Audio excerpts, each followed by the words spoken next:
It was just another evening, or so they thought. The roof over their heads, once a symbol of safety, was now on the verge of collapse. Without a new roof, they could lose everything.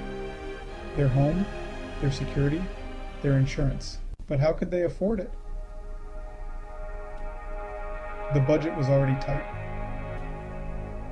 No matter where they looked, the numbers didn't add up. Every dollar spent felt like a risk. Every decision, a gamble they couldn't afford to lose. But one thing was clear: they couldn't let their kids lose their home. When everything felt impossible, they made the decision to keep moving forward, no matter how hard the road.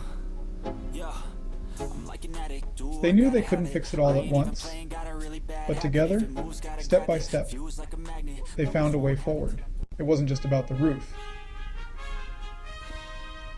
It was about their home, their family, and the belief that together they could weather any storm.